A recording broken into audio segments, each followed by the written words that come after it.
Welcome to the UKOCR Community Podcast, presented by Obstacle Racing Media. Each episode, we'll be talking to race directors, elite runners, weekend warriors, and frankly, anyone else from the UKOCR scene that will talk to us. Here is your host, Alan, aka Muddy Duck. Anywhere in Chicken Town. The bloody scene is bloody sad. The bloody news is bloody bad. Bea, welcome to the UKOCR podcast. I'm not going to say Virgin Tough Mudder because you've done one. We're going to do another one, which we're going to come to first. But say hi to my listeners. Hello, everybody. Thank you so much for having me on. Now, Bea, I've done one Tough Mudder, which I've just talked about, which was Northwest in 2022. Is that right? Yeah, that's right. Yeah, Northwest last year. And it was a bit of a challenge. So why was it a challenge for you in particular? Well, from a few angles, to be honest.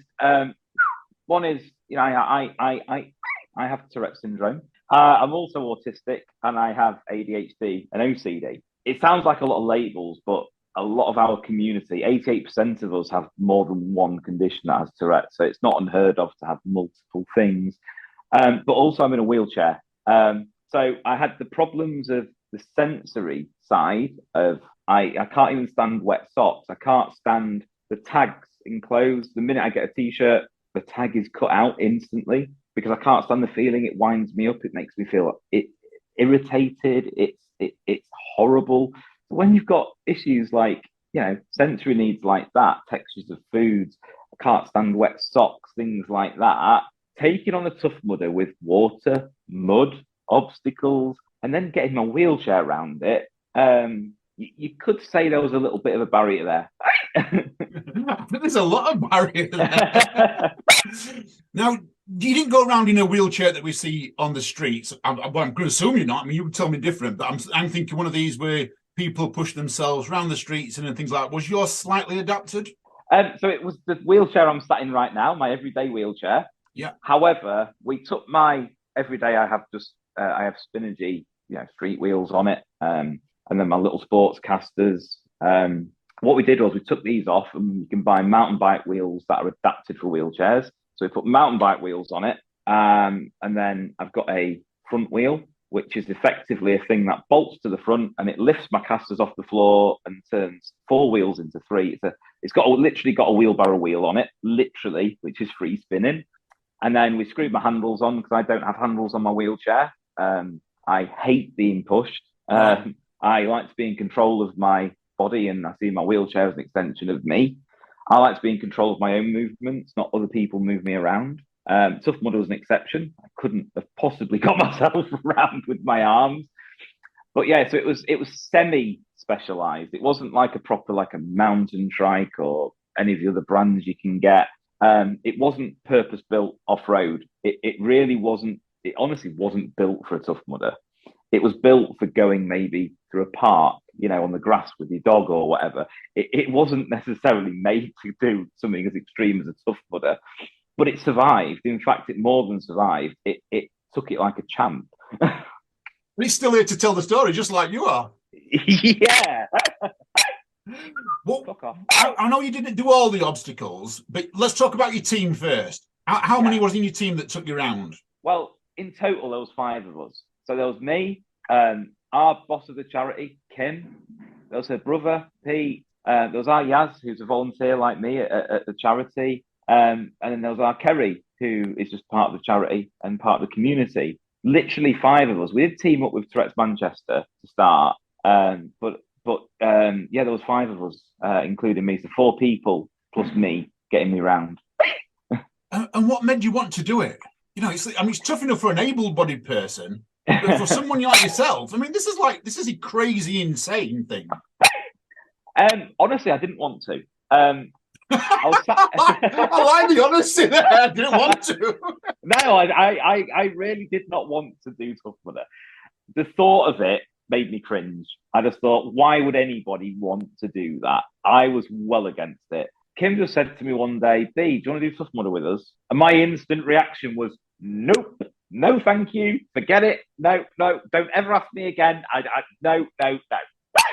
And then weeks went on, And then my OCD started kicking in. My intrusive thoughts started coming. And I got obsessive over the safety of my friends doing it. I was coming to watch anyway, but I was getting obsessive with things like electric obstacles, climbing up Mudderhorn, going into cold, wet, muddy water, doing Arctic Enema, for example. What happens if my head was literally going overdrive with what if the shock gives you a heart attack? What if, you do the crawl under barbed wire and something catches your throat? And literally my thoughts were they were driving me insane. Yeah. It was upsetting how bad the thoughts were getting. The more I looked online, the worse they got. I was trying to look to reassure myself, and it did the opposite, because there's so many funny clips on YouTube Shorts and stuff of people falling and everything else. And I was so scared of friends that I care so deeply about doing that to their bodies. So I really didn't want to do it. It got really unhealthy how obsessive I was, of how scared I was. And then about 2 weeks before Tough Mudder, somebody that was doing it couldn't, because they had a medical problem and couldn't do it. There was a place going. And I had this light switch moment. And I said to Kim, let me do it. And she says, what? I said, don't ask me how I'm going to do it, because I don't know. Don't ask me how I'm going to get round. Don't ask me how I'm going to do the obstacles. But I know that just by getting round 15k off road, even without doing an obstacle, I can raise money for TIC. But for my OCD and my intrusive thoughts, if I'm on the course with you, I can see that you're alive. I can see that you're not in harm. That will help me more than standing on the sidelines. It was better for me to do that. So I got a Just Giving going with a target of raising a couple of £100. In 2 weeks, I raised £400, which I was really happy about. Me and my partner, we were going around the shops getting like pillow material, because we took my wheelchair cushion off and made one instead, because I'm in a custom built wheelchair that cost us around about £7,000. Wow. Completely bespoke made, bespoke measured. It's a special bit of kit to me. I didn't want to ruin my upholstery, because this stuff is also custom made and it's expensive to replace. So we kind of kitted it. We bodged my wheelchair as much as we could. And then my mindset changed. My mindset went from being obsessive of how dangerous it is to challenging myself of what can I achieve? What can I do? We knew I couldn't do electric because I've got a past of seizures. And although I'm medicated for them and they've been under control for so long, there couldn't be a risk of going through electric and re-triggering seizures. So what we decided was, my partner agreed that Kim would assess when we got to an obstacle if it was safe for me or not effectively, because we trust her. So you're going around to make sure they're safe, but they're going to assess the obstacle for you to be safe on. I'm liking this so far. This is a big circle. I'm liking this so far. It is. I mean, this is. I guess in a way, this just shows how intense the conditions that we live with as a community are. Because Tourette's in itself can cause intrusive thoughts. A lot of us, we call it the Tourettic triad. ADHD, OCD, and Tourette's go hand in hand. The conditions drive each other. How a mindset change can change things, I guess. But the conditions I have were destroying me over the idea of Tough Mudder, and it turned into the biggest challenge and most empowering thing in the change of. I was offered to do it, and I said no, and then it flipped. So we got my chair ready, and we went over as a team. Our Bev came with us. Bev is my manager, but she's part of the charity. There's 4 of us in the office. We have our trustees, and there's a lot more of us than just 4 of us in the charity. But in the office in the daytime, there's 4 of us. There's Kim, Bev, me, and Yaz, and we went over as a team. And Bev and her husband drove me in my wheelchair there. We all got over there. We checked in, and it was just after the Queen had passed away. Right. Now, me with Tourette's and others with Tourette's, we check in, we're getting ready and getting psyched up, getting our hair braided and all ready to go. And then they say there's going to be a minute's silence. Yeah, a few of us looked at each other, were like, oh no, this is our worst nightmare. Yeah. So we quickly went to the place where you're signing. Can we get out? I'm like, why? Why? We've got Tourette's and there's a minute's silence. So we got out of there. We passed that, and then it was time to go. But just getting out the car, swapping my wheels over, got my front wheel on, screwed my handles in, ready in case I needed a push. Just pushing myself from the car to the check-in place over the grass, I was knackered. Yeah. Because the mud and the grass, it was so uneven textured. The resistance on my wheels was insane. It was hard work, really hard work. And that's when it hit me. I'm not going to get around this course. There's no way I'm going to get round it. We did the warm up, we got going, and straight away I was getting pushed. And they were saying to me, save your arms for when you need them. And that's when the realization for me kicked in that I can't do this alone. I need help. And if I don't accept help, this ain't going to happen. Yeah. The first few were things like hero walls, and there were just things that I couldn't do in reality. We got to, I can't remember what it's called, but you go underneath a net up a hill. Devil's Beard. That could be in, yeah. I went up that, so they took my wheelchair for me and I crawled. Everyone joined in, holding the net up for me and helping me along. I got up that and I was really proud. I'm like, oh my God, I've done an obstacle. Didn't think I was even going to manage one obstacle, if I'm honest. And it just went from there, really. There was a lot I couldn't do. There's a bit of the course I missed because we didn't think we couldn't. It's where the water is and the holes are, and you go through the water, and pitfall. Yeah. You couldn't get you couldn't get your wheelchair through that. No. So I waited, and they went off, thinking we couldn't see a route for my wheelchair to go round it. And they all went off, and then one of the marshals was like, "Oh, you could have got your wheelchair up there and gone with them." I'm like, "Oh no!" But I waited anyway. They came back and they did the mud mile, and then gave me a big hug to make me muddy. I held wood, and they pushed me. So technically, I did it. Yeah. Oh, that's you did it. Yeah. You did it. It was more work for them than it was me, but technically, I did it. The hay bales, for example, the paramedics came just to watch because we were the last on the course because it was taking us so long. And the hay bales, the paramedics jumped in and helped me over. And that end bit, they were with us all the way. They joined in with us with the obstacles and everything. It was magical. But I didn't think I would achieve it, and I did. Well, my team achieved it with me. We achieved it as a team. If I'm honest, it wasn't that I achieved it or they achieved it. We all achieved the whole thing. They had an achievement doing their first Tough Mudder, but they had an extra achievement. We did a Tough Mudder and we got Bea round in a wheelchair.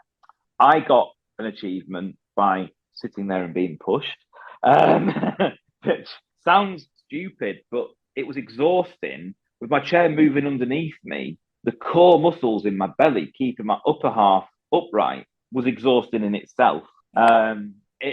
It's harder work in a wheelchair than people would imagine. I would have looked at it before and gone, well, if you're sat in a wheelchair, you're being pushed and that's easier. It's not, because all of your belly muscles, your shoulder muscles, the obstacles you do, you're using all your upper half.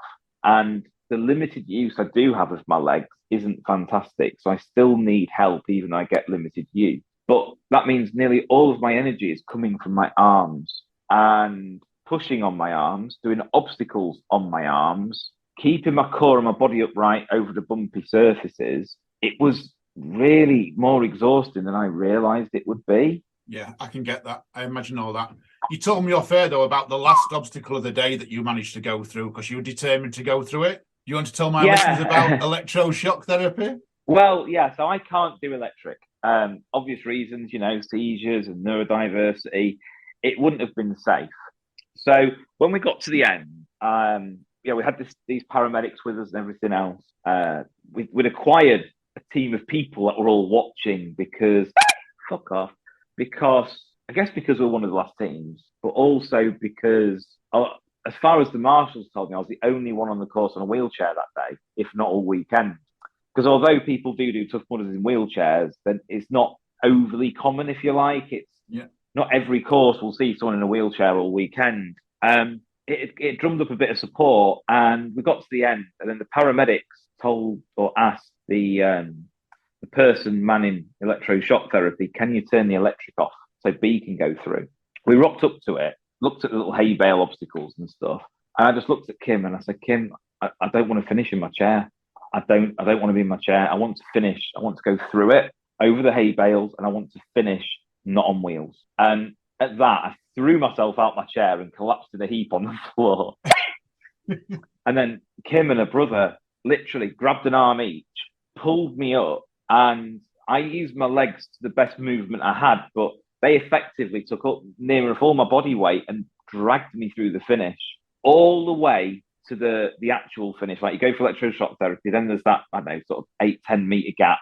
Then there's the finish line, all the way to that finish line. Then my wheelchair came round and scooped me up and put me in it. But everyone was lined up, cheering, clapping, screaming, "Come on, Bea, come on." The atmosphere was immense. And I was almost past tears. I was so proud. The tears were just stuck. The emotion was overwhelming. I got my headband. Then they turned the electric on. All the others came through because they wanted to do it, properly, if you like. And I was on a high for weeks. I bruised as well. But the more bruises I got, I was like, hey, look at that one. I wonder where I got that from. And where did that come from? It wasn't, oh, damn, I got a bruise or I got a cut or whatever. It was, oh, that's a surprise. I'm proud of that one. So I did a full U-turn, like from going anti-Tough Mudder of fear and OCD kicking in to being more pro-Tough Mudder than I could ever be. So it was all really a bit of an accident. There's a lot of camaraderie in Tough Mudder, and it shows that your team, you and your 4 people that went round with you, that camaraderie right at the end for you all to go through together. That's exactly what the Tough Mudder ethos is about: overcoming fears and completing the course and completing the challenge. And you did that, without without a non-modified chair. I'm going to say, because just putting mountain bike wheels on and a wheelbarrow wheel is not really modifying. No, it's not modifying anything, is it? No, it got me round. This, as it is with my casters and my normal wheels, there's no way it wouldn't have. My chair wouldn't manage. It's not been built for that. It's been built for pavements. It's been built for me doing a bit of wheelchair dance and a wheelie, popping up and down curbs, things like that. It's designed to be lightweight, rigid, fast. I can transfer into the car and sling it over my knee so I can self-manage it because it weighs less than 5 kilograms. It's carbon fiber and it's got it's just so lightweight that it's an aluminium frame with carbon fiber attachments, and it's so light. It's designed for me to be independent and swing it around in. It's not really been built for that kind of terrain and stuff, but it did it, and it didn't bend, it didn't crack, it's held up perfectly, but it was never built for what I used it for. Now, Bea, I know you've had I'm going to say a challenging life, and probably that's going to be an understatement, because you told me off air a little bit about it and that. Tell our listeners about you, tell them about Bea. Who is Bea? First and foremost, I'm a woman. What comes with that is I'm a trans woman, but I'm a woman first. Before I'm trans, I'm a woman. I started life in the care system. There was a bit of, it wasn't an easy start to life, like not having that maternal bond. And anybody that's been adopted or been through the care system, a lot of us go through a feeling that is different to others. When you've lost that maternal bond, your brain changes. As a baby, you're either in survival mode or you're in safety mode. Safety mode is that maternal bond. You're being cared for by your mum and you rely on your mother. But a baby's brain changes when that's broken, and it can go into survival mode where as you're growing up, your brain's constantly surviving. That led to its own difficulties growing up, I guess. But so growing up, I knew I was trans and I was ticky and I was neurodiverse, but a lot of it undiagnosed because I'm 34 now and the 90s, and things have changed a lot since then. I came out in 2014. But I'm free now and I'm living instead of surviving. I'm engaged to be married, but I'm one of my biggest achievements is 5 years clean of Class A drugs, completely clean. I guess, it's that I have Tourettes Syndrome. I'm in a wheelchair from FND. But I guess what makes me me is just me being me. I'm neurodiverse, but I like people to see me as a person before the labels. So see me as B, not trans, but just as B the woman. See me as a person, not the person in a wheelchair. See me as B, a woman, not the person with Tourette's that happens to be B. You see where I'm going with it? Like, just want to as me. These things are part of me and make me who I am, but I don't think any single one of those things defines me. I've had some achievements. I did a podcast with Renew, which was the first time I was really open about my past with drugs. I've done a TED talk. I won Miss Transgender UK in 2017. I've had my moments, but for the here and now, I am B, who volunteers full-time at a charity called Tickle in Yorkshire. We're a Tourette's charity, looking after people with Tourette's and tic disorders. As a charity, we achieve so much. I'm so proud of being in the team I'm in. Team Tick is just simply incredible. The inclusion here, the things we achieve for the community. I guess I found my place in life by working around those that are like me, if you like. Like Tourette's is the biggest thing, if you like, that impacts my life. So when you think about autism, ADHD, OCD, transgender, you think about all these different labels, wheelchair, they are part of my life, but they don't define it. And Tourette's doesn't define me either, but it's Tourette's that has the biggest impact day to day. It's Tourette's that with the motor tics getting in the way of eating, using cutlery, even washing up, so throwing things or breaking things. Tourette's is the one thing that I need the most support with. And also the community that I'm the biggest part of, if you like. Out of all the communities I'm in, it's Tourette's that. So which community are you from? I'm from a few communities, but Tourette's would always be top of the list. Yeah. I'm a risk taker. I'm an adrenaline junkie. That's basically me, I guess. I mean, Tick as a charity has helped me grow. Tick has helped me grow as a person phenomenally. The person I am now is not the person I was a year ago, thanks to support, advice, strategies, being given the opportunity, because I lost my job when I was having seizures. I wasn't really given a chance to go on sick. I was sort of, there you go, you can't work here anymore, goodbye, which wasn't right, but it's the way it happened. And Tick picked me up. Said, right, you need your routine. Let's keep your routine going. Come here 2 days a week. You qualified to deliver training. Well, let's use that. Start, come on school talks with us. Come and deliver training to teachers. That's now progressed into all sorts, like training police, train DWP on some things, working with Yorkshire Ambulance Service, doing school awareness training in colleges, training in workplaces. You see where I'm going? Like it's grown and expanded so much we've got a Tick Friends campaign where we are training businesses or the charities, organisations. We give them an hour's free training on Tourette's. In return, we put them on our website. We give them a window sticker to display. We give them a pin badge to wear saying they're Tick friendly. And we show them off. So our community has somewhere safe to go. They know it's friendly for them to go in. But also it's creating awareness and understanding because it's such a misunderstood condition. So Tick as a charity, helping me thrive still, seeing the potential, taking away the barriers and showing the potential has changed me as a person. It's got my confidence back. It's got my get up and go back, if you like. It's helped me thrive again. Yeah. And then of course it wasn't for Tick, I wouldn't have got involved with Tough Mudder. So it's all kind of a bit of a fate. It all just fits. Yeah, it's fate. Yeah, it's fate.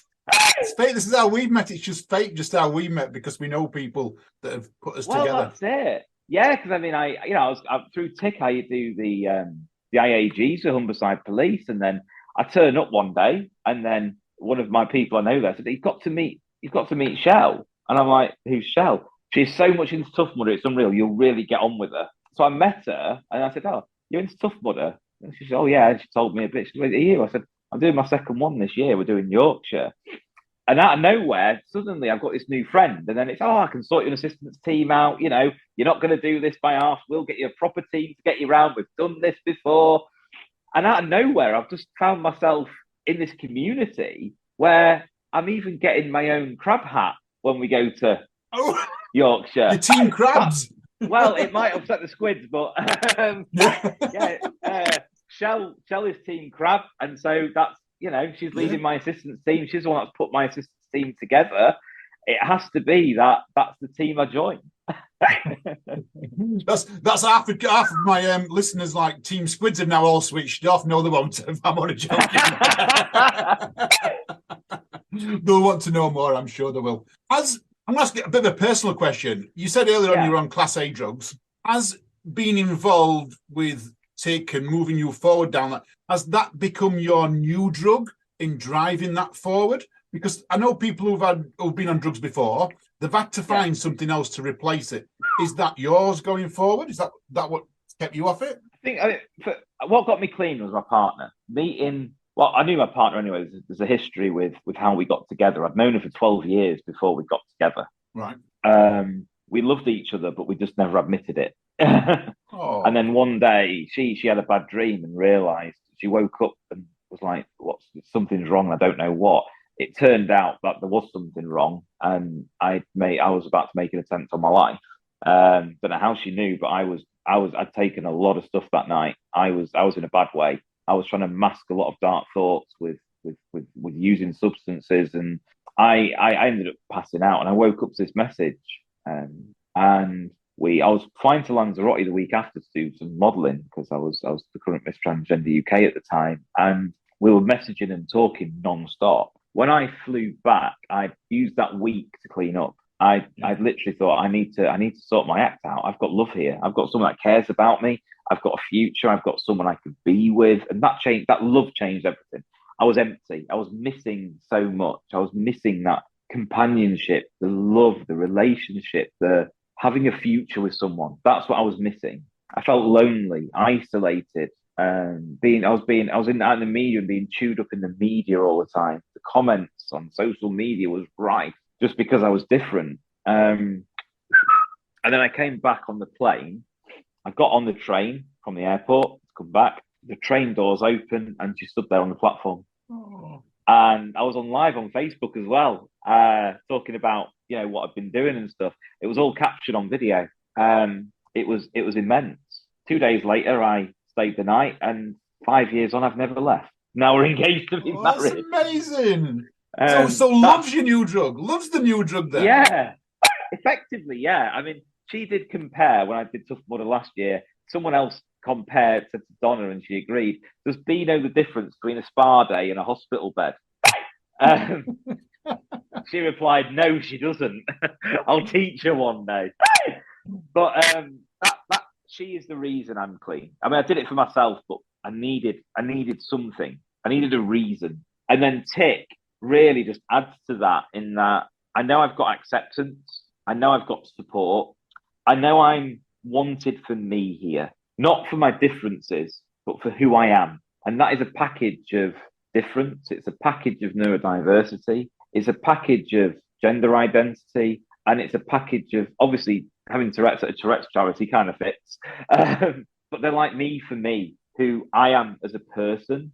It doesn't matter what label I've got. They just see me and my potential and help me achieve my potential. And that is, as a charity, what we want to do for other people. This isn't just about me. It's about a community achieving. It's about individuals pushing themselves and challenging themselves to do something that they might never have done otherwise, to be supported in a team of like-minded people to get round, and to raise some money for charity while we're doing it. Is exactly what we're about. But that's what I live for now. I live for my partner, and I live for the community. Being part of an amazing charity that does so much for so many people, that's done so much for me, and me getting to give back to that community that's what keeps me alive. It makes my life feel like it has a purpose and meaning. That's basically my new drug, which is a much healthier version of drugs. Very much so, very much so. How can people get involved with TIC or TIC Yorkshire? So for the event, we have a Just Giving. We all have our Just Giving pages, but we have a Just Giving thing called Team TIC. That'll be available after the event as well. At the moment, I know this is pre-event right now, but anyone that sponsors us £50 or more, any businesses will put their logo on our shirts. and we'll give them a social media shout out. So that means that they're not only showing support to the Tourette's community, but they're showing support to a small charity, but also showing support that they're supporting so much more. They're supporting a whole community of people that struggle. But we've put their logos on our socials and on our shirts so that as a way of saying thank you back, all the pictures, apart from the cakes in mud, will have their logos in as a way of showing thank you. So those memories forever. I don't know if anyone's bringing a GoPro to any of the assistance team are going to GoPro anything or film anything. It'd be really nice if they did. But whether they do or they don't, in those videos and that whatever comes from it, those businesses will be visibly showing their support to us, which is really special to us. TIC as a charity, we're always looking for sponsors, donations and stuff because we're a small charity struggling for funding this year. If anyone needs support with Tourette's or TIC disorders, get in touch with us. It's www.tic-yorkshire.co.uk. We do advocacy for people. We do school awareness training. So if you've got a child that's struggling in school with Tourette's, we can educate teachers on what to do, what not to do, all about the condition, all about things like EHCPs to get extra funding for extra help for them.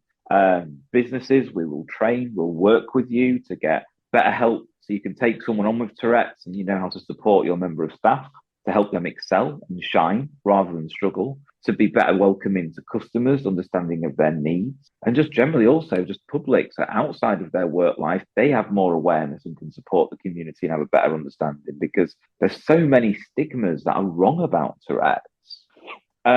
Yes, it's a hard condition to live with and it can be debilitating. Look at like Lewis Capaldi, bless him, on Glastonbury this weekend. His tics stop him doing his job of performing. However, look at the love and support and the inclusivity of that crowd. It's incredible. That's what we get at Tough Mudder. It's inclusivity, it's love, it's support. We want that everywhere, not just at an event. We want that in day-to-day life. But we have monthly groups, support groups. We have an adult online group that I run, and every couple of weeks we get together on Teams and all have a chat. So it doesn't matter if you're local or not. You can get involved with that. There's so many ways that other people can get involved with TIC, whether it's supporting the community and working with us, or if they are part of the community and they need support or want to work with us, then we're here with arms wide open to welcome and to help in any way we can. I'm really pumped for Tough Mudder this year because it's our biggest team yet. We're going to put Tourette's on the map. We're going to smash it, going to show everybody what we're made of. It's going to be amazing. You just touched on there, Bea, going round with Michelle round Yorkshire, the one you're doing next, which is Yorkshire, which is, if I remember rightly from when we record this, we're about 4 weeks away, maybe 5 weeks away. Now, yeah, it's not long. It's not, is it? Tough would have reached out to you because they're testing something special this year, which I think is going to be amazing for years forward. I got to hear about this a little while ago. I had to keep it under wraps. So you're the first one I've spoken to about this. But what are Tough Mudder doing for you to help you get round Yorkshire? Tough Mudder have teamed up with another company. Is it GM4X? I hope that's right. I think it is too. Yeah, I've got. They've made a prototype wheelchair, so it's in its prototype stages. With like big mountain bike wheels on all, front and back. It's got big push handles. It's got places to pull ropes. It's a lot more sturdy than my everyday wheelchair, and I'm doing it in that. So I'm doing it in a prototype wheelchair, which should be easier for people to get me around in, but also more stable. Then afterwards, I'm going to give Tough Mudder and the wheelchair company feedback on, do you know what, it was brilliant, but, transferring was hard because of this, or maybe transferring was easy. Can you do more of that? Or, it's a bit bumpy. Can you put more suspension in? Because that wheelchair bumpiness is something else when it's going straight through your spine. When you hit a pothole in the car on the road, you think, oof, that's with dampeners and shockers and suspension. Imagine that in a wheelchair with a tiny pothole. It's the same kind of effect. It goes right through the wheelchair, right up your spine. So it's be able to give feedback on it so they can make a sort of forever wheelchair, if you like, to help other people make it more accessible, which is really exciting. I feel privileged, actually, to be using the prototype and give feedback. It's a privilege to try something before it's out. It's a privilege to have this support team behind me. Last year, we didn't know that there were support teams available until halfway around the course when a marshal said, have you got a support team? And we said, No. What's one of them? We didn't know. No. So yeah, that was like we could have had help, really. This year's going to be special with, I don't know who's on my support team.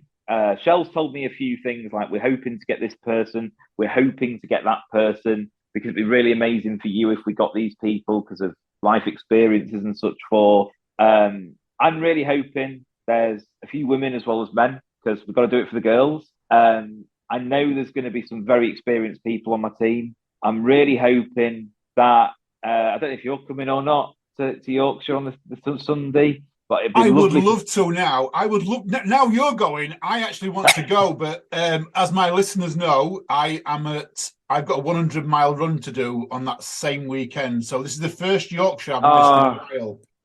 Unfortunately, no. they clash. So yeah, I'm not going to be there because I would love to meet you in person, give you a hug and say hi, well done and everything. So, but Michelle's going to give you a virtual one from me. Yeah, absolutely. This is amazing. And I've got Shells. I've got one of my girls in there.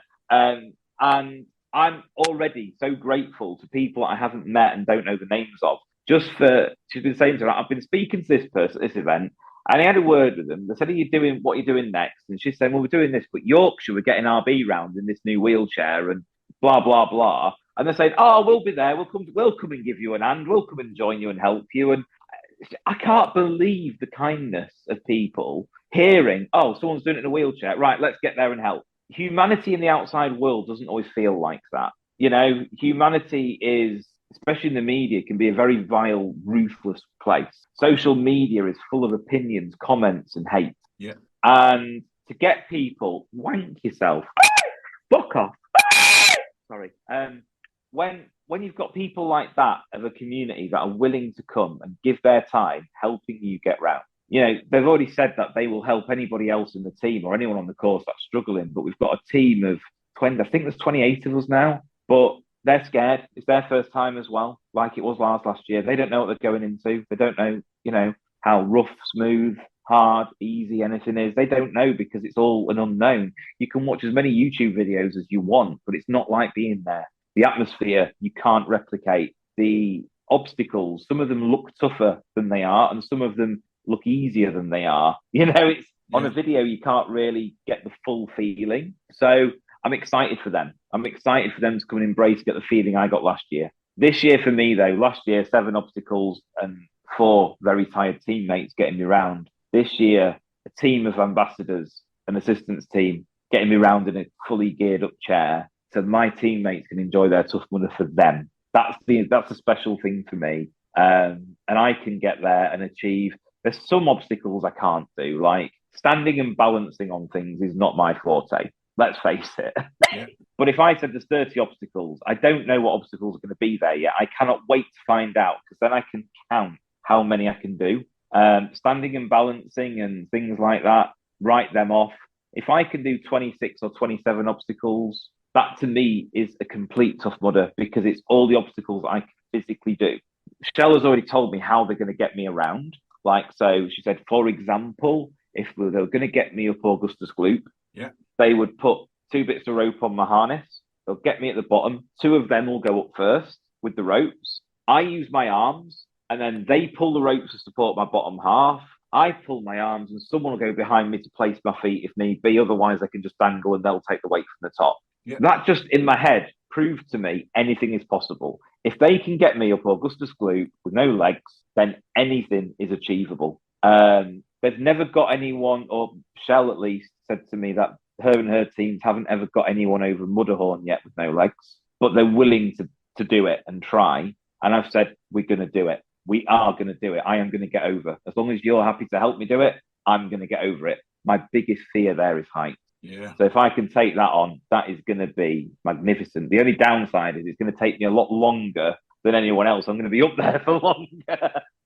But you know what? That's what Tough Mudder's about. It's about pushing your boundaries to achieve things that you didn't think mentally you could do, but in a safer, more controlled environment than doing it in the street, for example, or, you know, it's you've got paramedics on site, marshals to help you. It's a safe, controlled environment to do these things in.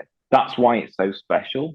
So I can't wait for Yorkshire. I can't wait to meet my assistance team. I don't know how big it's going to end up. I'm already overwhelmed that I know there's quite a few coming to support me. But if there's any others that want to come, crabs, squids, people not part of the crabs or the squids, ambassadors, non-ambassadors, I don't care. It's people that are giving their time to help, and that is so overwhelmingly kind. I just can't thank the community enough for what they're doing for me. Words can't even express how grateful I am. No, and that's amazing. And we're going to speak in about 5 weeks' time, Bea. For our listeners, stay tuned, and they will catch us in about 2 minutes. Speak soon. Bea, part 2 after Yorkshire. Wow. How are you? Well, first of all, don't forget about how are you? Because I know how you are, because I've seen your Facebook posts and things like that, and you are buzzing. Am I right in saying you're buzzing? Yeah. Honestly, I can't quite figure out my emotions. I don't know if I said on the first podcast or not. I've got Tourettes Syndrome, but I'm also autistic and have ADHD. And having autism and ADHD, kind of my emotions work a little bit different, or maybe it's not. I don't really know. 1 minute I'm on this massive high, then I can't quite believe it. Then it feels surreal. Then it feels real again and overpowering. And it's like all these mixtures. And I had a slight bit of guilt feelings as well, guilty feelings, and almost imposter syndrome at one point. Why was that? Why was you feeling like that guilt feeling? Is that? So I think the biggest thing that's hit me is I'm proud to be an adaptive athlete. I'm proud that I spend sort of 80% of my life in a wheelchair. I have use of my legs, but not a lot of use, if that makes sense. They work, I can walk, and then they drop and they go weak, and then they go in full paralysis where I can't feel them at all. I think after it all, seeing how many other people completed it able-bodied and seeing some of the videos back, it was overwhelming how much help I got, and it just felt a bit surreal. All those people helping me, and I realized that without all those people, I wouldn't have even got past the start line. And relying on so many people and them giving me all that mental and physical energy to get me round, I kind of felt like, why do I deserve this? What have I done that's so special? And I'm not that special. Like, I'm just me. So it was a bit overwhelming and a bit guilty, as in like, how can I repay that? And knowing that I can't was difficult to deal with. But I spoke to a few of the people that got me around, the ambassadors, and they explained it in such a beautiful way to me that eliminated those feelings. Yeah. So like, if you were like sort of able-bodied, we wouldn't have had the experiences we had. And like some of them have said it's the most memorable Tough Mudder they've ever had. They'll never forget that Tough Mudder. They've never been as emotional or cried as much or been so overwhelmed or anything like that. And that's what I gave to them. So I don't need to repay anything. It's just so much to take in, I guess. It goes both ways. I guess you needed them, but they needed you. I've heard from one or two of them. So I've had a few messages from one or two of them, and every one of them has said, what, like you just said there, what an experience, that they loved it. They're so grateful for you, that you went and you let them have that experience. They absolutely loved it. They've done things there that they have never done before. That is, what an experience that is, to do something completely new. Yeah, well, I guess, Yorkshire, wow. Hills. I'm never going to look at a hill the same way again. Let's one thing. Shall we go? Go on. Sorry, I was going to say, before we start about the hills and that, let's quickly talk about the wheelchair that was adapted for you, and then we can talk about the hills if you're all right with that. Yeah. When you got there, did you know what the adaptations were going to be on that wheelchair? Well, actually, I got a phone call the night or 2 nights before the event. And unfortunately, the guy that was bringing the chair down had a car crash with the chair in the car. Oh, not a good start. No, of course, first priority was him and his well-being. But he was okay. And he said, I got the message that although it appears that the chair is okay, he is not willing to let anyone use it on a course until it's been safety checked. Yeah. So I had to very quickly get my own wheelchair Tough Mudder ready, which, you know, I spoke to Shell, and Shell said, look, it's not a problem. You know, we've got wheelchairs around before. Yeah. They've never used a wheelchair that has an an add-on like my wheelchair has, which is a front wheel that lifts the casters off the floor. It's like a wheelbarrow wheel, which is a 3-wheel to make it into 3 wheels to get the casters off the floor. And I put my mountain bike wheels on and put my handles on. My handles only go on once a year for Tough Mudder. That's it, because I hate being pushed. I mean, to say I hate being pushed, why do I go and do a Tough Mudder?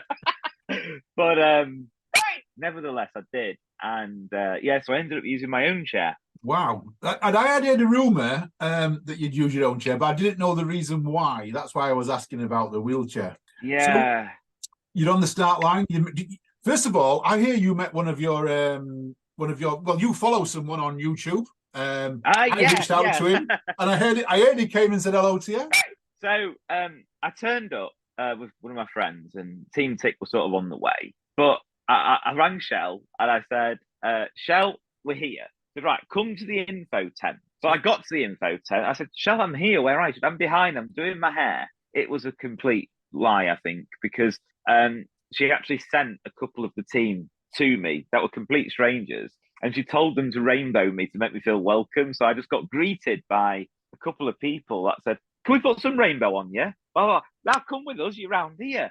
And it was the most magical welcoming experience, you know, because being LGBTQ+, turning up when the Pride Wave was on and being greeted like that was magical. Yeah. So then I got round and I got introduced. It was quite overwhelming, to be honest. And I met Chris, and Anna, bless her, she braided my hair for me because I can't braid my hair, and she did, and she put rainbows in it. And it was just the most incredible experience to be welcomed by this team of ambassadors like that. Then, before we got my harness on and the chair roped up and everything, it was time to nip over to the Pride warm-up to join in. So we did that, which was amazing. But then we came out of there, and I just saw his face, and he said, B? I'm like, yeah. He said, hello. I was like, I looked up, and it was Will. I was like, oh my God, it's actually Will, like in real life. And we had a chat and said hello, and, you know, how are you? And, you know, the normal sort of stuff. And I said, I'll follow you, and it's great. And we had some pictures. I had a picture with him, and then he took a picture of us all in the Pride Wave with him, and it was so brilliant. And then I saw that Tough Mudder themselves had filmed the Pride Wave warm-up, and then I looked on the Tough Mudder story, and there I was in the warm-up with everyone on the actual Tough Mudder page. I'm like, oh my God, what's happening? It was incredible. Absolutely mind-blowing welcome.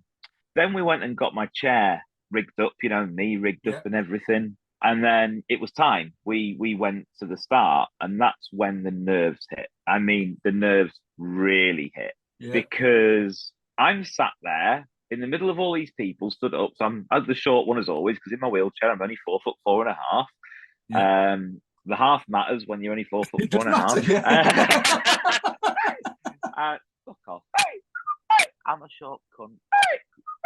And wank it. We got to the start. And it was time to go. And I'd always, this is really little, right? It sounds pathetic, but I said to Shell that on the videos, I always see orange smoke grenade things going out at the beginning. But I said, when we did our last one, we never had that. I said, will we have them this time? Well, not only did we have them, but I got past one. Oh, and then a second later, I got past another, and I had one in each hand. So being pulled up this hill at the start by the ambassadors, and a few of Team Tick came to help. They jumped in to help. And I'm sat there in my chair with 2 orange smoke grenades in my hand, being pulled like Santa. And it was the most magical, amazing feeling. It really was. I was still, scared because I had this course ahead of me with all these ambassadors and Team Tick around me and all this stuff going on. I knew I was so heavily relying on everybody else. Yeah. And there's no getting away from that. I was reliant on everyone else, completely dependent on them.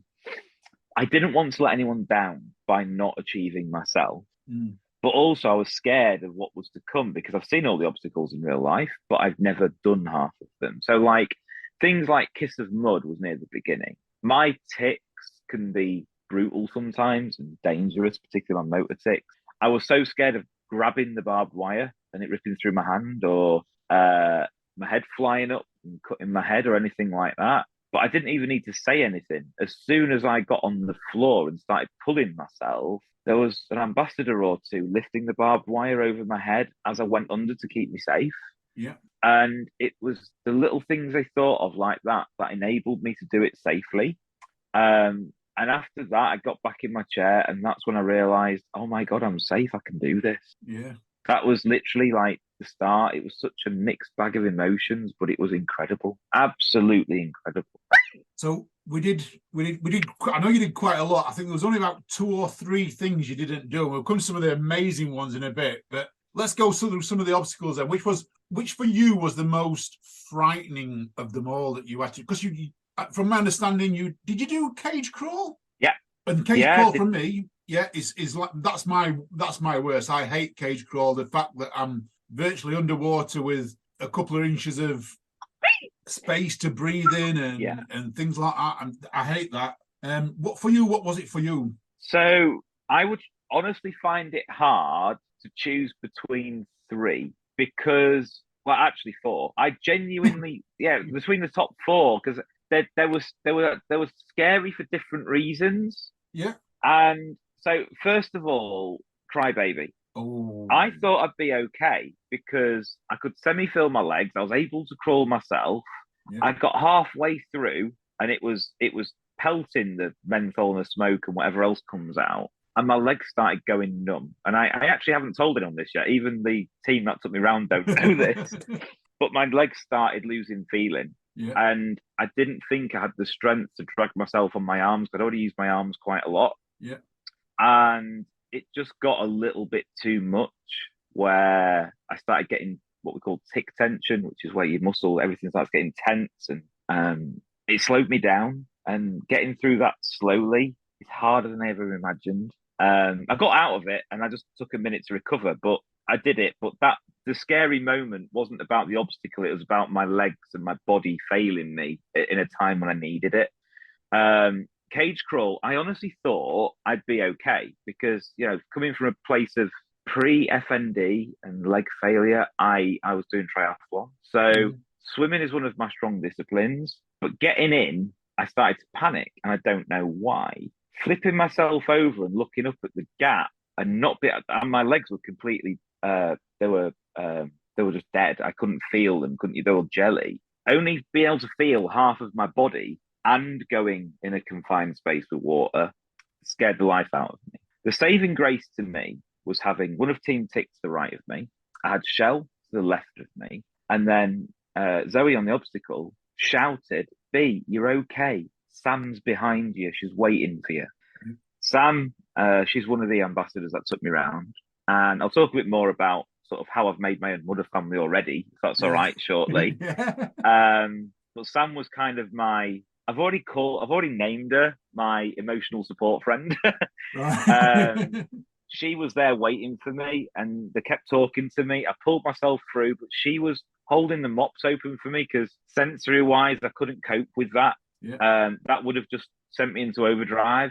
And then when I got to the end, I just felt her on my shoulders pull me through, and that got me to safety. So that I found a lot harder than I thought I would.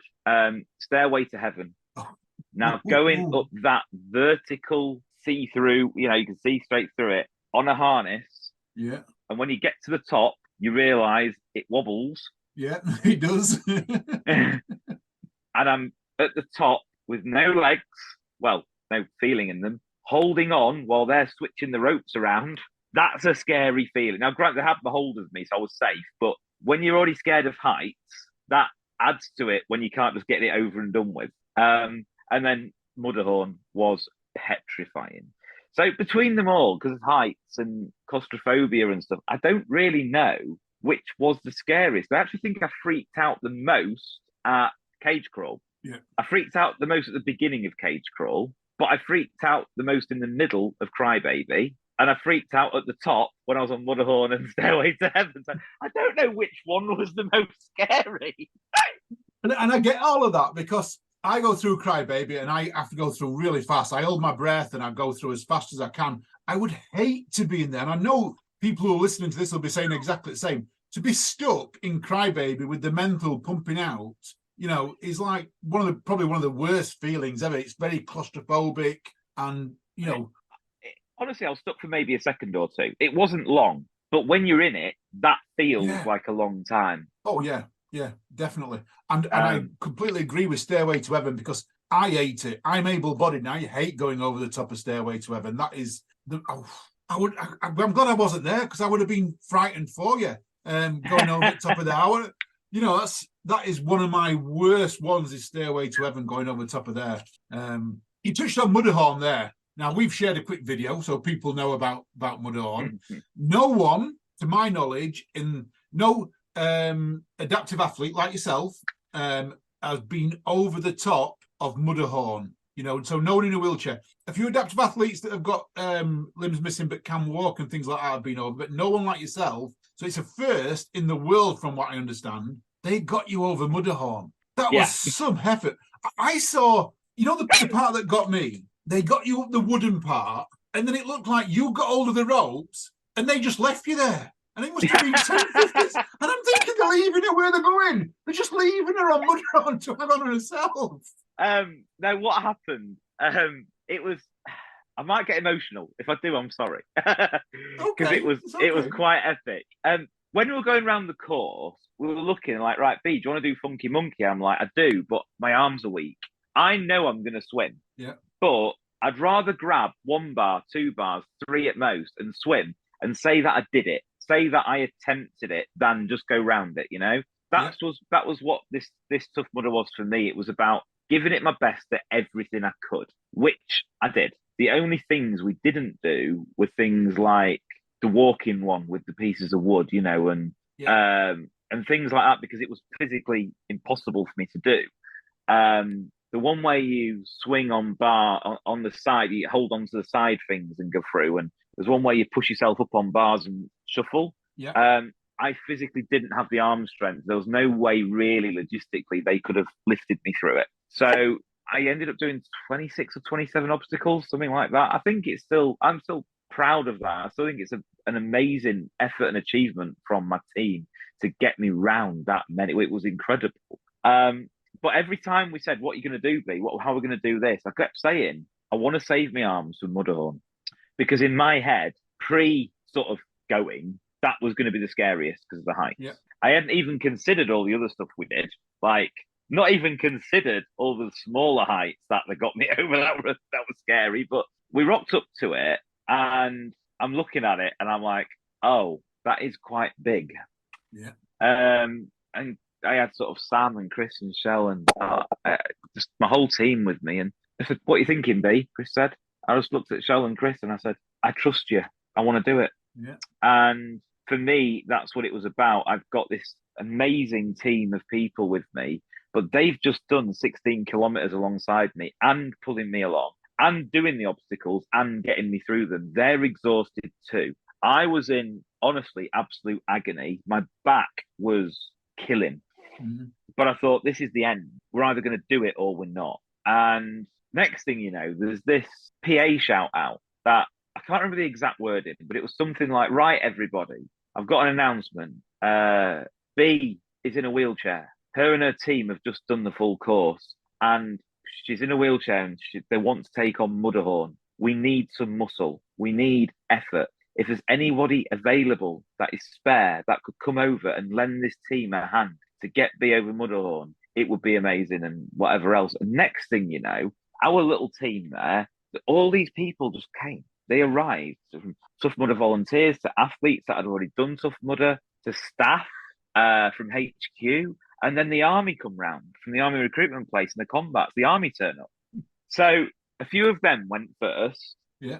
Obviously rigged my harness up and I've got the ropes on everything. A few of them went up and I was just honestly in a world of my own. And I was in this bubble of what is going on, petrified of what was about to happen. And then they pushed my chair right up to the bottom of the wood. Don't ask me who, but 2 people got my arms over their necks to pull me up out my chair a bit. They lifted me a bit, and as they lifted me a bit, they held me there. And I'm like, right, wait. And I said, when are we going up then? Chris went, whenever you're ready. I'm like, oh, you're waiting on me? Let's do it then. And at that, I was just lifted. I felt my harness get tight, and off I went. Yeah. As soon as I was over the wood, from what I remember, they all went, and then I heard one say, see you at the other side. So what they'd done is then gone round the other side of Mudderhorn. So when the ropes had got to the top, they could pull. Yeah. But also, when I'd got over the top, they were ready at the bottom for me. Yeah. From what I understand, it took around about 15 minutes to get me from the floor to the top. I have seen videos, lots of videos. I've got about 7 or 8 videos of all different angles and whatever. I didn't realize how many people were involved because I was that scared. It was okay because I had Chris in my eyesight, I had Shell in sight, and I had Sam in sight. And that sounds daft, but I'll come on to that after about how this emotional support thing with Sam came out. But if I could see Sam, I knew I was safe. Yeah. I just remember 1, 2, 3, and then every time it went 3, I would lift. I remember halfway up, I was grabbing on for dear life. And I looked at Shell, I said, Shell, my arms are tired, I can't hold on much longer. I was petrified of letting go. I said, Shell, I can't do this. I can't. My arms are too tired. I'm too weak. And she said, B, you don't need to hold on. We've got your weight. Yeah. And I'm like, but I was at this point 15, 20 foot in the air, petrified. Why was I going to let go? Who in the right mind would let go? But I let go. And I didn't move. So, fuck. So yeah, we got to the top. I looked at Chris and Chris, how do I get over this bit? And he said, right. And we had a saying for every time we went over something, it was boobs, belly, legs, or the boobs, belly, thighs. Yeah. So we got me to the point where the clip that was on my harness sort of got to the top and locked. That got me boobs over. Then I would use my arms to pull myself so my belly was resting at the top. Then they would grab my legs and flip my legs over for me. Right. So that was the plan because I've got a dominant side for transferring when I'm in and out my wheelchair and stuff. I can transfer either side, but I do have a dominant way. If I always have a choice, I lean to the left and flip my right side round. Right. So when we're on the obstacles, that's the way it naturally happened, and that's the way we did it. So they flipped me up and they got me over. I then clung on for dear life. They got the ropes, they got me anchored. As I'm going down, I was scared of the drop. You know, like that's the hard bit, controlling weight going downwards. And I was saying, please don't drop me, please don't drop me. And Chris just said, B, you can't go anywhere. You are anchored to me, and I am anchored to Mudderhorn. So God forbid if they'd have let go, I would have dangled from Chris, and Chris would have dangled from the obstacle. We would have been completely safe and fine. I think the reason he did it like that was he could keep re-anchoring himself without detaching himself from me.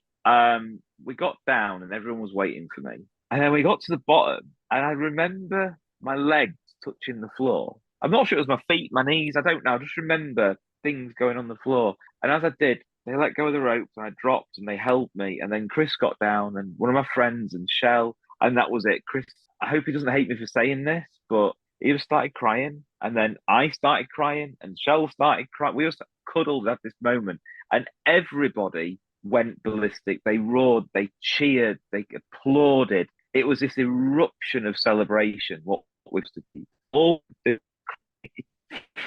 cry in relief that I'm over it, but cry with what have we just done? What have you all just helped me achieve?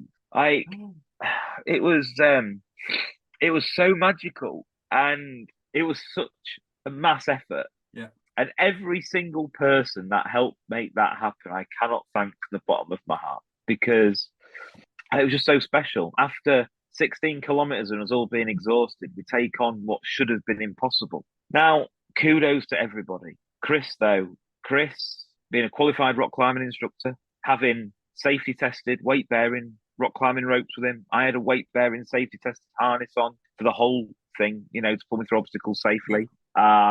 Without him, none of this would have been possible, because no matter how much muscle we had, it wouldn't have been safe to get me over there. I'm very, very, very lucky that I had that support team with such an amount of skills and expertise, because that knowledge and experience of harnessing and clipping things to things and everything so quickly, easily, but safely, that made it safe for me to do. In fact, I honestly feel like I'm probably the safest person that did that course, because everywhere I went, I had support, people ready to catch me, like even Block Nest Monster. They got me onto it and then held the block on its side so they could spin my body round so I didn't land face first. Yeah. Well, able-bodied people just go over it, you know, and whichever way they land, where I can't. And I had a conversation about this with Shell, and she said, B, we have to keep you safe. She said, when your legs are in paralysis and you can't feel them, anyone else on that course, if they break a leg or fall, they can feel it, they know about it. She said, if you go over when your legs are in paralysis and you crack a bone or whatever, you can't feel it, you can't tell us. And that's why we have to keep you so safe. And it made me realize that I really was the safe. Most people think, oh my God, wheelchair, like paralysis in the legs, and she's going to do all this. Well, yeah, but I'm not as crazy as some of the others because I'm being kept safe doing it. I mean, you know, I cheat at the electric ones. They turn the electric off for me to go through because I have a history of seizures, and you know, it wouldn't be right for me to put responsibility on anyone else. If I did that, then have a seizure for them to look after me wouldn't be fair. It's, you know, it's about realism. They turn them off for me as well, but I threaten them. But I mean, there's so much that happened over that course. It was unreal. Tell me about Sam. Tell me about how it came about Sam being your emotional support worker. So look, I had this immense team. It was beyond immense. I mean, look, let me just, if it's okay, rattle through my little list. First 10K, we had Olivia, we had Alan, another Kim, and Laurie. They came to do the 10K. They had to go back to Scotland after, but they helped us through the first 10K, and they were absolute warriors. Yeah. But then for the rest, we had Chris, we had Anna, we had Simon, Samantha, Craig, and Laura. And then Sam was with us for bits. We met Matt on Stairway to Heaven and Kevin on Skidmarked. And Skidmarked was streamed actually to the Legionnaires group. He was really impressed with what we did, and well, actually what the team did getting me over it. It was immense getting over that obstacle. But basically, we set off, and I was getting really chatty. So I was getting chatty to all of them. It was really nice. It just happened though that most of the team were swapping around, you know, helping out on the rope. They were helping me through obstacles. They were doing the manpower, the muscle, the safety, and it takes a lot of muscle and, you know, everyone coordinating everything to get someone like me over something like Skidmarks or over something like Heroes. Or, you know, they might just look like an 8-foot obstacle to most, but when you think about how do you get someone over with no legs, you can't just throw them over. Yeah. It has to be carefully planned. It just seemed to be naturally. She was wearing this bright pink, luminous waterproof with her ambassador thing over it. But every time I looked somewhere, while everyone else was like grabbing my legs, pulling my harness, I put my trust in them. But then every time I looked somewhere, Sam was just there. She was looking at me, smiling back at me. She was saying, it's okay, they've got you. Little things like that. Yeah. Then halfway round, that's when the pain started. Every bump, every bit of camber was going through my wheelchair straight through my spine, and I was in agony. Every tiny bump, every sort of uneven bit of ground or tree root or you name anything that could make a bump happen, it was going straight through my back. Now, if you think back in the days of push bikes before suspension, and you think about going off-road or down a mud track with a completely rigid mountain bike, it would go through your handlebars and your seat and everything. You would really feel those bumps. Yeah. You couldn't sit on it. Yeah. Well, that's what my wheelchair's like. It's a complete rigid chair with no suspension. That for 16 kilometers was agony. When I started to be in pain, they could see it. I couldn't hide it from I couldn't hide it from my face. Yeah. And Shell knows me anyway. B, you're in pain, aren't you? You're right. No, I'm fine. Chris was, yeah, B, are you all right? What can we do? Tell us what we can do to help. I said, honestly, there's nothing you can do. All we can do is carry on. Get me past this as much as possible. The only relief I had was when we did a water obstacle and I could take all the weight off my back for a minute. Yeah. Sam was there. She put her hand out. While they were pulling me and I was in pain, she just held my hand and she looked at me and smiled. And just that connection of someone holding your hand to distract you from the pain while everyone else is pulling and pushing and they're looking after me to get me round, but Sam was there emotionally. When I went into cage crawl and she was there behind me, ready to grab me. When I went into Arctic Enema, she was there at the end. Every time I was scared, I would just look around, and if I saw luminous pink, I knew she was there. Yeah. And very quickly, whenever I was scared, that's where I would look, and she'd smile at me, and I'd smile at her, and I knew it was okay. Because I didn't always necessarily understand everything everyone was doing around me. She did, because she's seen it before. So I knew that if she can see it's okay, then I know it's okay. She smiles, I can smile. And that's how this sort of relationship came about, where I almost see her as my mother's sister already. But she is my emotional support friend. That's what I've decided. When we're getting muddy, she's my emotional support friend. And then I've got Michelle, who has quickly become Mother Shell, and Chris doesn't know this yet, but he's almost like my mother-father figure to me for the way he looks after me. You know, I've Laura, who did it in a unicorn onesie, absolutely amazing. I see it. There's so many people from that day that have become part of my mother family already. I've got my team, which I know is going to expand, but they've all said next time we do 1B, we're all here. Well, There's plans for that, possibly 2 times already. I've already got 2 plans. So this is my future. I am now a Tough Mudder Legionnaire, and I'm an adaptive athlete, and I've got my support team. And that's basically how this whole thing came about, from trusting in my team. But when I was scared, just having someone that just knew. It was really nice. Really nice. I like that. What's the surname? Which Sam is it? Is it Sam Gascoigne? No? Is it the Sam that I know? Samantha, emotional support Sam. Samantha Lee. Just call her emotional. She knows who she is. Samantha Lee. Samantha Lee. Oh, I don't know Samantha Lee, but thank you, Samantha Lee. That's much appreciated. That UKOCR, thank you for helping be around and supporting it. And I know the other guys in that room. We speak quite a lot to the other guys in that. What that for you? Incredible. Sorry, I might interrupt you there. For you, right. B, what was the funniest moment? Because I'm going to guess there was lots of funny moments. Oh, there was. I mean, even at Mudderhorn, everyone was giggling, having a laugh. The funniest thing was Mud Mile. Right. Mud Mile, we was getting over each mound.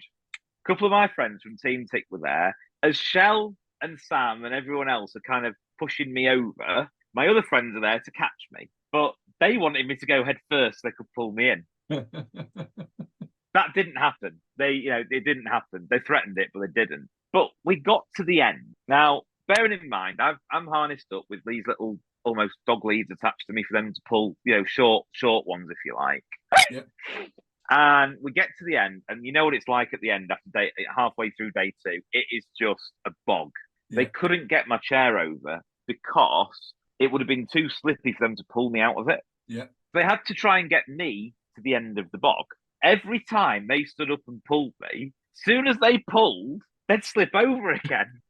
But we ended up in some rather precarious positions while it happened.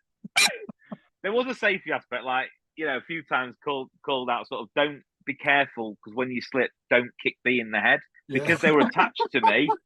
They were pulling me. But honestly, I think it was Shell, but don't quote me on it. One of them even said, that's the most I've ever laughed on Mud Mile. It was the funniest time I've ever done it.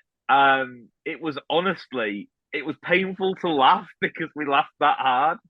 Again, halfway through that, I got mud in my eye. And I'm there going, I got mud in my eye. I was panicking, really panicking. There's a picture of her doing it. Straight away, Sam's got me. It's all right, B, look at me. She was just there for the things that my immediate needs, if you like, where the others were there in another immense way, keeping me safe and getting me over things. She was there, like, that would have been a massive gap that she filled for me. That, absolutely. The whole team were incredible, and I cannot thank them enough. Like, there'll be no way I can repay them for what they all did. I keep saying to everybody, people, I've literally been called a hero. Yeah. I've been called a legend. I've been said that I'm a legend of Tough Mudder now, and it'll go down in history. Every word you can imagine around that, people have said to me, and I keep saying the same thing back. I'm not. Thank you for saying it, because I really appreciate it. But to me, the heroes and the legends are those ambassadors and the members of Team Tick that got me round to make it happen. Because without them, I wouldn't have even got past the start line. And that's what makes them the heroes and the legends. I'm going to say all of you are legends. Every one of you included, as well as them. Are you signed up for Yorkshire next year is my big question. Have you already Never got your again. discount code and signed up now? Never again. Not Yorkshire. Too hilly. We're looking at Southwest Right. and Midlands. Mm-hmm. There's reason behind them both. Number one, most of the people, and a lot of people wanted to be at couldn't, and when they saw Mudderhorn, they want to be on the team next time to support me. You know, people really want to be involved with getting me around. It's quite overwhelming. I don't understand what I've done that's so special. My team has done something special. Like I said, I haven't. I'm just willing to say yes. Let's do it. But anyway, Southwest, I'm looking at, and Midlands. I want. I've got my heart on Infinity. Oh, wow. We're going to do a 15 and a 5. Well, the thing is, the format's changing, isn't it? Oh, sorry. Yeah. See, this is me thinking, because I've got Infinity in a couple of weeks, so I'm thinking about them. But yeah, next year, the format's changed. It's going to be straight up 10 miles, we think. We don't know if it's going to be achievable anymore. Because it's timed, getting me round in a wheelchair, the required amount of laps of this massive course in a certain amount of time without skipping obstacles, we don't know if it's achievable. So I might never do Infinity. I might do, I might not. But at the minute, we're definitely doing one, probably two. In fact, there's a very high probability of 2 Tough Mudders next year. Yeah.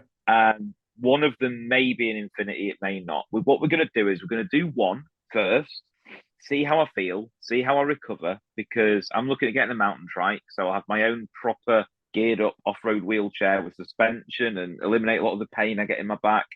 Once we've got there, then I can assess with the new distance, can my body take any more or not? If it can, and we think Infinity is achievable, and we can get a big enough team together of ambassadors or Tough Mudder people or whatever that team looks like, we can get enough people together and I can cope with it, then the chances are we're going to do an Infinity, which is my dream. Well, my dream is Toughest Mudder, but let's do an Infinity first. I was going to say, is it 2024 is Infinity, 2025 has got to be ETM. Well, as long as I've got a team that's happy to take me around, I'm willing to put the effort in.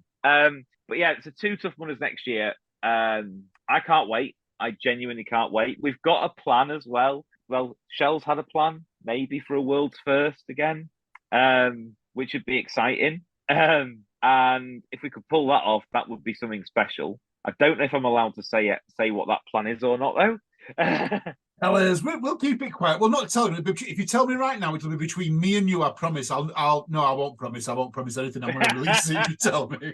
Well, we want to do a double act where 2 of us in wheelchairs go around together. Oh wow! In sync. That would be amazing. We need a hell of a team. We need one giant assistance team or 2 teams working together. I've already said I want a Bagsy Sam, which is my emotional support. Thank you very much. Done deal. But yeah, that's a possibility. It would take so much planning though. Yeah. But now I know what I can achieve with the right help. I know the people are out there that are willing to help. I'm just ready. I'm just ready to go. And these bruises haven't even healed yet and I'm ready to go. But I can't book a place yet because we need to see the new format first. Have you counted the bruises? No. I shouldn't I? I mean, the thing is, it's not about how many, it's the size of some of them. It's always how many. It's always how many in the obstacle course racing will be. It's always how many. And I've got, the charity tick is quite happy to support me again. The charity's going to back me to do all this. And what's the link for that again? Tell me the link, because I know people are going to ask me. What's the link again for the charity? It's tick-yorkshire.co.uk. So it's fantastic. It's a Tourette's awareness. Well, we do Tourette's awareness training. It's Tourette's charity. We support people living with Tourette's. This time I can't believe it, but we've raised around about 4,500 as a team. Wow, that's amazing. We had amazing sponsors. Max Wheelchairs, which lent itself quite well to me. Smales Goldie Group, Endometriosis Support, Hull, Alfie's Driving School, Crayhalon, Laughing Fox Fudge, Hello You, Wayne Sable's Project, Gas Hill, Gas and Plumbing, GFS, and JKH. That's how many businesses backed us as a team to do Tough Mudder. So it's not just individual sponsors, but all those businesses got behind us, which was really special. It's amazing. Bea, you have done absolutely amazing. Is anyone else you want to give a quick shout out before I let you go? Because you need to get back and count them bruises because I need to know how many you've got. Really, it's like a shout out to like every single person on that course that helped. Like Zoe at Cage Crawl, you know, it wasn't just my team that got me through, but she was there encouraging, supporting. It's the people on the course like that made such a difference, because it wasn't just the team that got me round, it's the people we bumped into. And that is simply incredible. I mean, never Yorkshire again. The hills are too much for a wheelchair. It's simple. It's too much. I think it was more work getting me round the course than it was the obstacles. It was that tough. Absolute shout out to my support team. They deserve all the recognition and thanks that I can give them and more, because they made it so special. And they all thanked me for putting trust in them like that. Like I trusted them to lift me over things at height and go through water, and trust that they had hold of me before I dropped and stuff. But they don't need thanks for that. I need to thank them for being so amazing and for looking after me the way they did, because this is me now. I'm a tough mudder girl. Bea, thank you for joining us. Listeners, if you are listening to this right now, you like Bea's story, I know you're going to love it. I want you to go into our description, and in there is Bea's charity, which is Tick. I want you to click that link. I want you to save. I don't want you to buy a cup of coffee today. I want you to use that money, and I want you to donate it to Bea and the Tick charity. Do it right now, listener. Don't wait. Do it. Speak soon.